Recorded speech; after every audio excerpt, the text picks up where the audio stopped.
Hello everyone, welcome to SCI-EASE.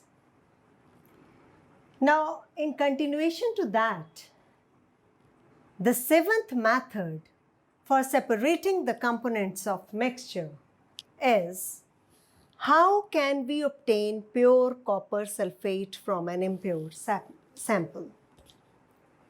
For this, we will take 5 grams of impure sample of copper sulphate, dissolve it in 100 ml of water and now filter it. And take the filtrate in the china dish and heat it. Start heating this china dish in which copper sulphate solution is there. Heat the solution till it becomes saturated, or you can say crystallization point has reached. How we check the crystallization point? By dipping the glass rod in this solution and blowing it like this.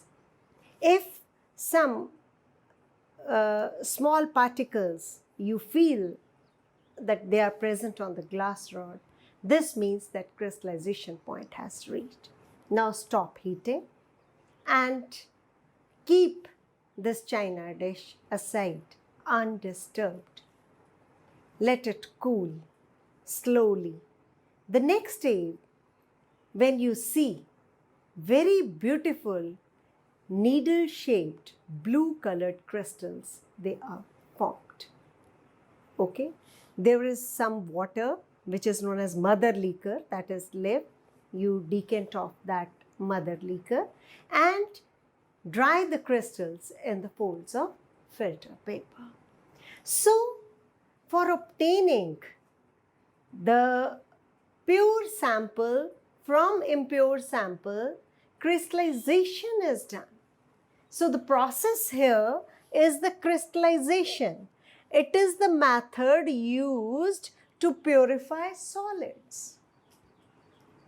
And in day-to-day life, this you know that we obtain salt from seawater.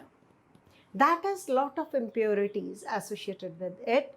So, to purify this sodium chloride or salt, we do the crystallization process. So, it is the process that separates a pure solid in the form of its crystals from a solution.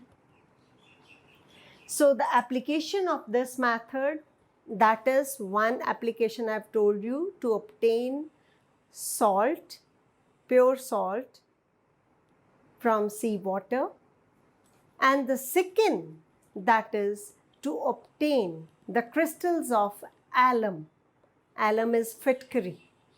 That is also very important to purify water, to remove the impurities from water by the process of loading, which you must have read in your class 6. So, this method, seventh method, that is the crystallization method. Now, the last method, last discussion, that is the dye in the black ink a single color? I have already told you that ink has components. One is the water and second is a dye. And dye is a mixture of 2 or more colors. For this, we will again perform an experiment. We will take the filter paper, okay, and then draw a line 3 centimeters from the edge of the paper with pencil and put a drop of ink in the middle of this line, red or black ink, whatever is available. You put a drop of the ink from the fountain pen or from any pen you have. You can drop sketch pen also, that can be used. Now take this filter paper and put it in the jar containing water, so that the water level that should be below this line. keep this set aside for a few hours, you can say. What you will observe? What you will observe? You will see that the colored components, they will also travel along with water. And this technique is known as chromatography. Chromatography is a word from the Greek word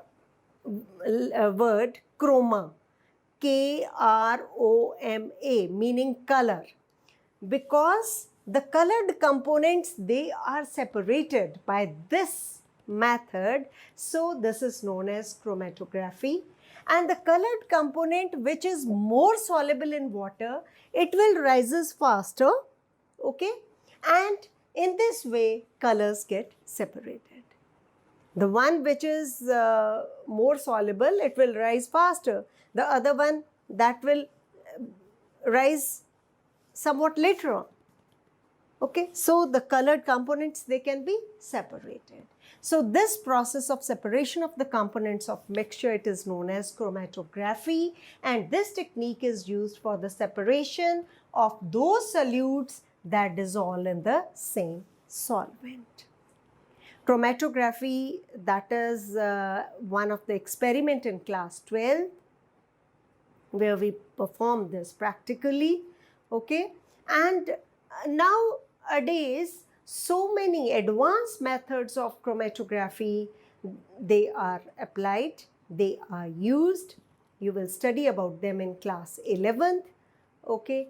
In higher classes, you will study in detail. So this is all about the various methods of separating the components of a mixture. That was a very big topic, in fact. Now this is finished, and now in the next video, I will come with another topic of this chapter. Till then, thank you very much.